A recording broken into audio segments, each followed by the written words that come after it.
Let's go. So today we're going to be verse mapping Psalms 119, 33 through 34. Let's just jump into it. There's quite a bit of verses. Verse 33. Teach me, O Lord, the way of thy statutes, and I will keep it until the end. So first word we're going to define is teach, to cause to know something, to guide the studies of, to impart the knowledge of, to instruct by precept, example, or experience, to conduct instruction regularly in. The next is way, the action, the course of action. The next word is statutes, a law enacted by the legislative branch of a government, an act of corporation, or of its founder, intended as a permanent rule. And the last is keep, to retain in one's possession or power, to have in control. So I think this should be all Christians' prayers, is to teach me, O Lord, thy ways, because that's what we're really learning when we come to Jesus by faith, wanting for Jesus to clean our lives. We become as babes, and we don't know really what God is wanting from us, and I think that should be always a prayer. Now, statutes here stands for the Old Covenant, the Mosaic Law, but I think anything that God wants us to do by the law of love could be in this. As it says in the Bible, to him that knows to do good and does it not is sin. And I think that pretty much if God is pushing you to do something, even though it's like not part of the commandments or whatever, that's a statute. He's like wanting you to love somebody, or he's wanting you to touch someone. You need to do it, So I think that's part of that. And it says, I shall keep it to the end. That's definitely, I think, should be part of everyone's walk, that they're intending to keep all of his laws to the end, to please him because they love him. All right, let's go to verse 34. Give me understanding, and I shall keep thy law. Yea, I shall observe it with my whole heart. So first is give, to make a present of, to grant or bestow by formal action, to put into the possession of another for his or her use. Understanding, a mental grasp, comprehension, the power of comprehending, the power to make experience intelligible by applying concepts and categories. The next one is law, a binding custom or practice of community, a rule of conduct or action prescribed or formally recognized as binding or enforced by controlling authority, the whole body of such customs, practices, or rules. Observe is to conform one's action or practice to something such as law, right, or condition. Comply with. So the psalmist is saying, give me understanding, and he's going to keep his law. Like, you have to understand to keep a law, right? He says, I will observe it with my whole heart. I will conform my actions to whatever this law is and whatever this understanding is with all of me. So your heart is all of you. Your heart, your soul, your mind, your emotions, your conscience, everything. So he's saying, I'm going to give it all that I have. Verse 35. Make me to go in the path of thy commandments, for therein do I delight. So first is make me to go is actually one word in the Greek. So we're going to define it. So make is to cause, to exist, occur, or appear, to move on a course, proceed, go, to move on a course, and proceed, lead. So basically this really means lead. So lead is to guide on a way, especially by going in advance, to direct on a course or in a direction. So the next word is path, a trodden way, a way of life, conduct, or thought.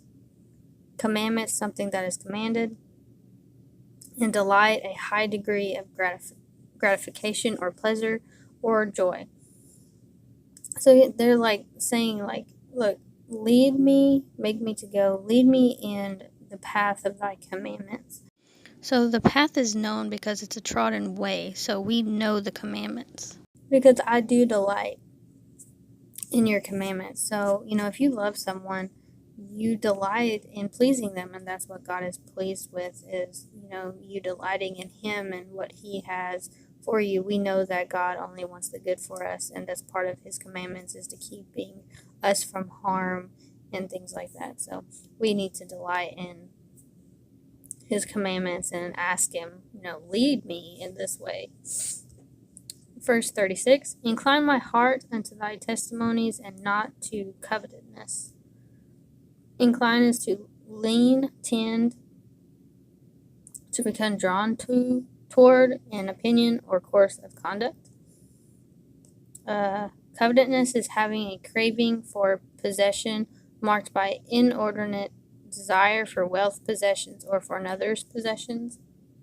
And testimonies is the tablets inscribed with Mosaic law, the ark containing the tablets. So, testimonies was basically the entire Mosaic law, which is Genesis through Deuteronomy, and it has everything really that God did for Israel, and making them become a people. And that's basically the testimony. Like, when you say a testimony, you're basically saying, here, let me tell you what God did for me. And that's basically what it is. So incline is to land, tend, to become drawn toward an opinion. Help our hearts to become drawn to your testimonies and not just like brush them off like it's nothing, right? Instead of being covetousness, wanting other people's wealth and possessions and whatnot. Verse 37, turn away mine eyes from beholding vanity, and quicken thou me in thy way. So the first is turn away, is one word in the Hebrew. Is to refuse in minutes or acceptance, to send away, reject, or dismiss. The next is vanity, inflating pride in oneself or one's appearance, something that is vain, empty, or valueless, having or showing undue or excessive pride. Quicken, to make alive, revive, to cause to be enlivened, kindle, to cause to burn more intensely. So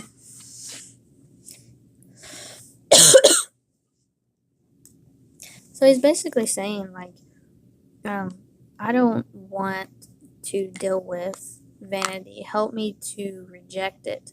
And quicken, to make me alive into thy way. So, like, basically, we know that when we put our faith and repent in Christ, we become new. All things are new.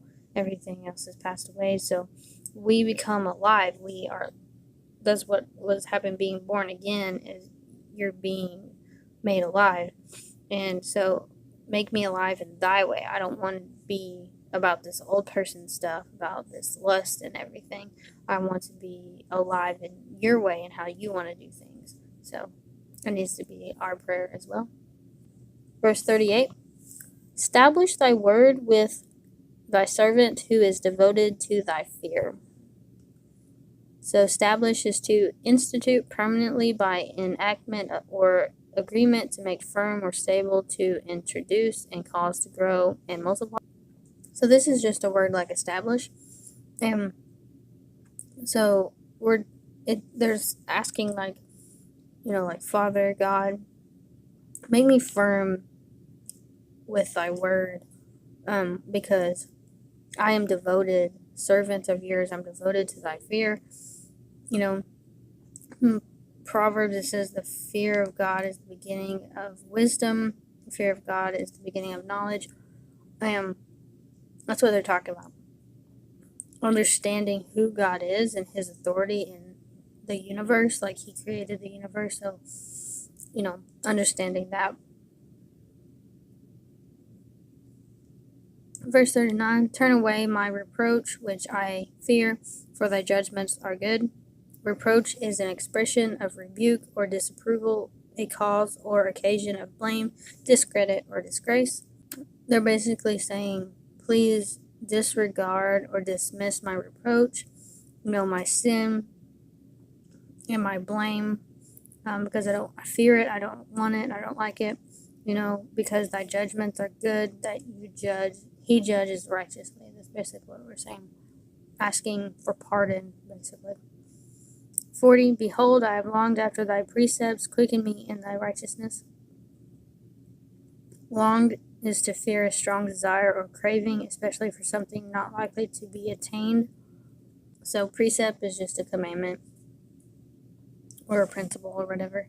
And so they're basically like, I strongly desire your precepts. Quicken me, make me alive in thy righteousness. It's just another prayer of really wanting to obey the word and to love him. God would rather obedience than sacrifice. It's just really a prayer of like, help me to do what you want me to do, Father. 41, let thy mercies come also unto me, O Lord, even thy salvation according to thy word. Our mercies are renewed every morning. We know that God's mercy is a part of him because he is merciful. The salvation is by grace, and we know that by his word. Verse 42, so shall I have wherewith to answer him that reproacheth me, for I trust in thy word. So, reproacheth, so that's just a form of a verb, and it means an action or condition in its unbroken continuity. So it's continual. So the author is saying what the verse basically is like, no matter what, people that disapprove of me or rebuke me, I'm gonna say, verse 43. That's what he's saying. He's like, I'm gonna say, let thy mercies also come unto me, O Lord, even thy salvation according to thy word. I'm going to trust in thy word. No matter, whoever answers him, that reproaches him, the author. So I think that should be our prayer. Like, no matter what kind of rebuke or disapproval that we're getting from other people, we're like, you know what? I'm going to still trust in God's word. So trust is assured reliance on character, ability, strength, or the truth of someone or something, dependence on something future or contingent. So, we're gonna trust. We're gonna be rest assured that God is gonna do what He says He's gonna do in His Word, and trust the character and the ability and the strength and the truth of Him. So let's go to verse 43. And take not the word of truth utterly out of my mouth, for I have hoped in thy judgments. So utterly is carried to the utmost point or highest degree, absolute, total. Hoped, desired, accompanied by expectation of or belief in fulfillment. So he's saying, don't let the word go out of my mouth, because the word is truth. And for I have hoped in thy judgment. So we know that God's judgments is righteous and fair, and we're hoping in them, because if he's going to judge us as his children, that means we're going to have mercy by the blood of Jesus. So we're not hoping that, we're hoping like wishful thinking. No, we expect a fulfillment of what has been said in his word, because his word is truth. All right, let's go to verse 44. So shall I keep thy law continually forever. So we're going to do keep, to retain in one's possession or power, to have control, and continuing indefinitely in time without interruption. So because that he's trusting in the law, he's trusting in his word, he's trusting in the Lord, he is going to keep the law continually because of God. 45, and I will walk at liberty, for I seek thy precepts. So liberty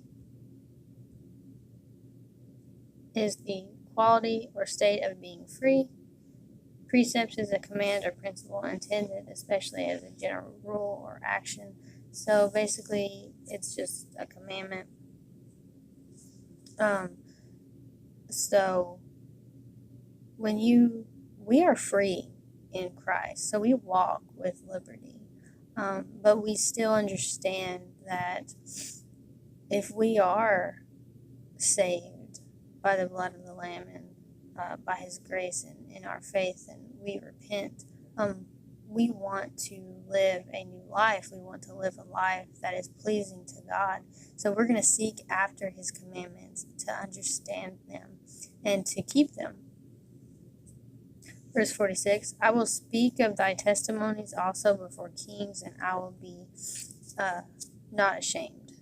So ashamed is feeling guilt, shame, or disgrace. So if you're ashamed saying that you're a Christian, or you're ashamed of saying, look what God has done for me, if He's did a miracle in your life or something like that, you need to look at yourself, see if you really are in the faith. As we discussed, testimonies are anything that show God, saying, look what God has done, giving Him all the glory and honor.